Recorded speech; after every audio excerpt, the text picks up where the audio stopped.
तो सबसे पहले मुल्क में जो पिछले एक हफ्ते से एक हंगामा बर्पा किया जा रहा है ज्ञान व्यापी मस्जिद के ताल्लुक से, उसके ऊपर आपसे जानना चाहेंगे कि आपका और एसडीपीआई का क्या टेक है इसके बारे में। देखिए, अभी हमारे देश में हर दिन एक एक इशू लेके संघ परिवार आ रहे हैं। पहले से वो लोग बाबरी मस्जिद को लेके 3000 मस्जिद उनको देना है बोल के कैंपेन किया था, वो प्रोग्राम किया था। बिहार के एक एमएलए हैं, उन्होंने कहा है कि 30,000 मस्जिद है, पहले 3,000 थी, अब वो 30,000 नहीं, वो सारे मस्जिद, मान लीजिए वो सारे मस्जिद के ऊपर ऐसा बात करना शुरू करेंगे। आज भोपाल मस्जिद के बारे में बात शुरू किया, हर दिन ऐसा हो रहा है। इसमें देखिए, ये सारे इशू आने के टाइम में देश के सेकुलर पॉलिटिकल पार्टीज हैं, ये सेकुलर पॉलिटिकल पार्टी की तरफ से अभी तक एक स्टेटमेंट नहीं आया है ये जो हो रहा है उसके बारे में। एसडीपीआई पहले बाबरी मस्जिद, अभी ज्ञानवापी, आगे मथुरा और सारे मस्जिदों के ऊपर ये लोग अटैक करना चाहते हैं। उसके खिलाफ हमारे देश के जनता को सामने आके हम लोग प्रोटेस्ट करेंगे। अभी सिचुएशन ये हुआ है, हमारे देश में अदालत संघ परिवार फेवर में फैसला सुना है। जैसे बाबरी मस्जिद फैसले में भी हम देखा है, अभी ज्ञानवापी मस्जिद को लेके वहाँ के मजिस्ट्रेट ऐसे फैसला सुना है। ये इसलिए है क्योंकि देश की जो कानून है, ये कानून इम्प्लीमेंट करने में किसी को बड़ा इशू नहीं हो रहा है।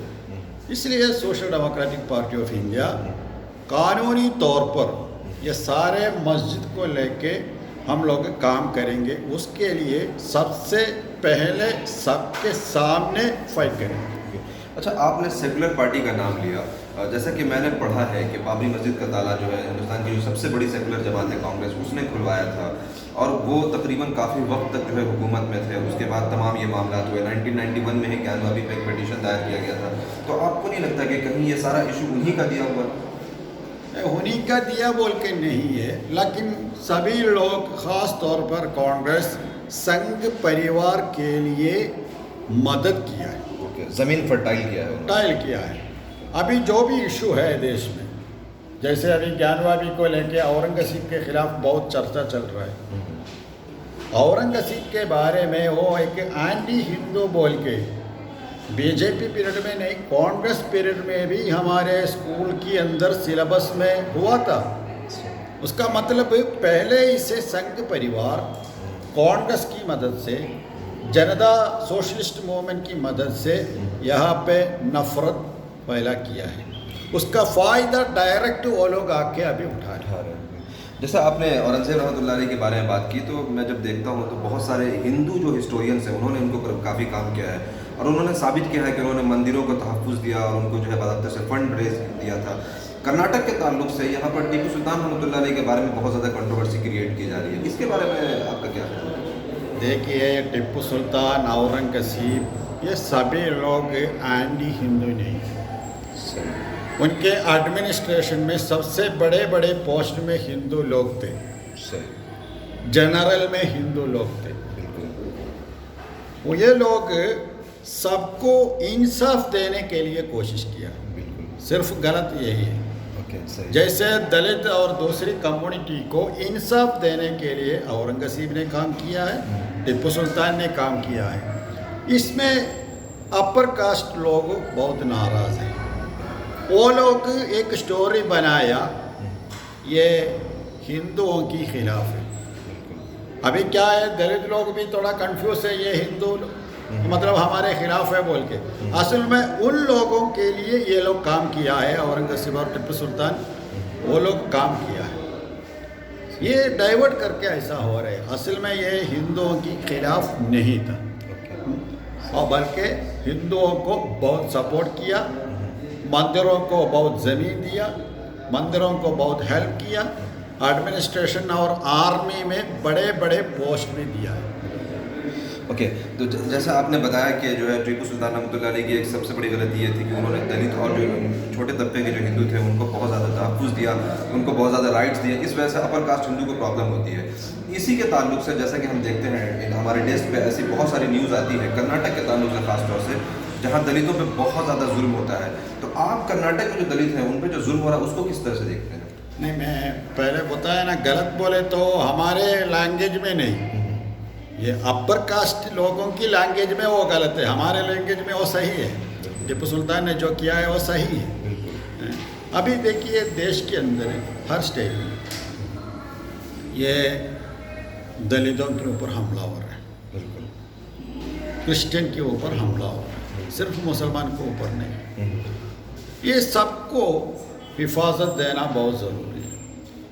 हिफाजत देने में हमारे सरकारी सिस्टम, जुडिशरी कामयाब नहीं हो रहे। इसलिए हमारे जैसे पॉलिटिकल पार्टी, ख़ास तौर पर एसडीपी है, मुसलमान, दूसरी माइनॉरिटी जैसे क्रिश्चियन, सिख और दलित आदिवासी लोगों को हिफाजत देने के लिए हमेशा रेडी है, हमेशा हम काम करेंगे। अच्छा, जैसे कि आपने क्रिश्चियन के ताल्लुक से बताया, तो कर्नाटक में एक जो है रेडिकल और एक्सट्रीमिस्ट हिंदू ऑर्गेनाइजेशन है, उसके प्रेसिडेंट ने कहा है कि हमने जो है बाकायदा से एक लिस्ट बनाई है जो इंक्रोचमेंट के नाम पे जो चर्चेस वगैरह हैं उनको हम टारगेट करेंगे। तो इसके ताल्लुक से आप क्रिश्चियन के तहफ़्फ़ुज़ के बारे में कैसे देखते हैं और क्रिश्चियंस आपके साथ हैं? नहीं, इसमें देखिए क्रिश्चियन हमारे साथ है या नहीं है बोल के एक डिसीजन नहीं लेना, क्योंकि social democratic party of India सिर्फ इलेक्ट्रल पॉलिटिक्स को लेके काम करने वाला पार्टी नहीं है। ये तो फिर वोट हमें मिलेगा या नहीं मिलेगा बोल के एक डिसीजन लेना पड़ेगा। हम लोग एजिटेटिव पॉलिटिक्स भी कर रहे हैं, इसलिए इंसाफ के लिए काम करना है। इसमें देखिए क्रिश्चियन कम्युनिटी के ख़िलाफ़ सबसे पहले आरएसएस के लीडर देश की सबसे बड़ा ख़तरा है धर्म परिवर्तन बोल के एक स्टेटमेंट दिया। उसके बाद काफ़ी स्टेटों में धर्म परिवर्तन के ख़िलाफ़ कानून बना के प्रॉब्लम करना शुरू किया है। तीसरी स्टेप क्या है, ये सारे चर्च के अंदर धर्म परिवर्तन हो रहा है, कन्वर्शन हो रहा है बोल के चर्च को अटैक करना शुरू किया है। अभी नया स्टेप है, क्या है, बहुत सारे चर्चों के अंदर धर्म परिवर्तन हो रहा है, इसलिए वो चर्च को हम अटैक करेंगे, डिमोलिश करेंगे बोल के अभी कर्नाटका से एक स्टेटमेंट आया है। मतलब पहले एक स्टेटमेंट, उसके बाद सरकार की तरफ से कानून और सड़क पे सबके ऊपर हमला करने का कोशिश यह चल रहा है। उसमें हम लोग 100% क्रिश्चियन कम्युनिटी को सपोर्ट करेंगे, साथ देंगे। अच्छा, एक और चीज़ जो मैंने यहाँ पे महसूस किया है कि यहाँ पे जो आम आवाम है उनका जो जहन है वो उतना कम्युनल नहीं है, वो आपसी भाईचारे को जो है सपोर्ट करते हैं, प्रमोट करते हैं। मैंने ये महसूस किया है कि गवर्नमेंट के सपोर्टिंग और बैक जो ऑर्गेनाइजेशन हैं वो इस तरह के जो कम्युनल एयर है उसको हवा देते हैं। तो इसके बारे में यहाँ के आवाम के ताल्लुक से आपका क्या ख्याल है? नहीं, वो लोगों के अंदर संघ परिवार एक माहौल बना के रखा है। ये सभी जो हो रहा है हिंदू कम्युनिटी के लिए हम कर रहे हैं, लेकिन हर दिन इशू है, पेट्रोल के दाम बढ़ रहे हैं, महंगाई चल रहा है, रोज़गारी नहीं है, सारे इशू हो रहे हैं।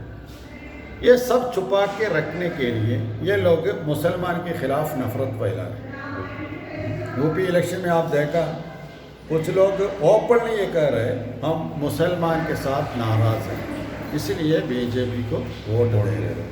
ये है इशू। ये असल में अवेयरनेस तो देना चाहिए देश में क्या हो रहा है। ये पॉलिटिकल एजेंडा, ये हिंदू मुस्लिम कार्ड है, ये हमेशा के लिए नहीं रहेगा, वो ख़त्म होगा 100%। उसके लिए हम काम करेंगे। ओके, आपने जैसे महंगाई के ताल्लुक से कहा कि पेट्रोल और डीजल के जो है दाम काफ़ी ज़्यादा बढ़ गए हैं, तो जैसे मैं एक पोस्ट पढ़ रहा था ट्विटर पे आज ही कि अगर मान लीजिए किसी चीज़ की कीमत 50 रुपये है और उसको 100 रुपये बढ़ा के हम 10 रुपये घटा देते हैं तो 40 रुपये तो रह गया। तो इस बारे में जो हिंदुस्तान में इकोनॉमिक क्राइसिस होने लग रहा है, श्रीलंका में हुआ, म्यांमार में हुआ, तो आप इसको कितना बड़ा थ्रेट देखते हैं? ये बहुत बड़ा थ्रेट है। ये पहले अर्जेंटीना में हुआ है, अभी श्रीलंका में हो रहा है, वैसे होने का चांस है। क्योंकि देश की सारे प्रॉपर्टी 4-5 करोड़पतियों के लिए सेल कर रहे हैं, जनता को परेशान कर रहे हैं। लेकिन दूसरी जो बताया श्रीलंका और दूसरी जगह पे, यहाँ पे वैसा नहीं है। ये छुपा के रखने के लिए ये मंदिर मस्जिद विश्व लेके आ रहे, यूनिफॉर्म सिविल कोड लेके आ रहे, हिंदू मुस्लिम कार्ड खेल रहे, ये छुपा के रखने के लिए। लेकिन ये हमेशा नहीं होगा, ये पक्का सामने आएगा। उस वक्त फासिज्म ख़त्म होगा, पूरे दुनिया में हुआ है, इंडिया में भी होगा। एक आखिरी सवाल आपसे पूछना चाहेंगे। मॉब लिंचिंग हो रही है मुसलमानों को, तमाम तरीके से मुसलमानों पर एट्रोसिटीज़ हो रही है। यहाँ पर जो मुस्लिम इंटेलेक्चुअल्स हैं, जो एक्टिविस्ट हैं, जो जर्नलिस्ट हैं, जो पॉलिटिकल लीडर्स हैं, उनका क्या रोल है? आप उनको क्या मैसेज देना चाहेंगे? नहीं, अभी देखिए, देश की इंटेलेक्चुअल से लेके नीचे ग्राउंड पे रिक्शे चलाने वाला लोग तक सभी को एक फिक्र आया है देश में क्या हो रहा है। ये सभी को गाइडलाइन देना बहुत ज़रूरी है। ये जेनोसाइड को कैसे रोकना है, मॉब लिंचिंग को कैसे रोकना है, उसके लिए हम लीड करना चाहिए। अभी अवेयरनेस तो सबके है, अंदर है, पहले तो उसका कमी था, अभी सभी के अंदर ये अवेयरनेस है इंडिया में क्या हो रहा है बोल के। उन लोगों को ऑर्गेनाइज करना, उन लोगों को गाइडलाइन देना है, ये जेनोसाइड को कैसे रोकना है। रोकने के लिए सामने आना है। अगर लोग सामने आए तो ओवरकम करने के लिए किसी फाशिस्ट सरकार को भी ताकत नहीं है।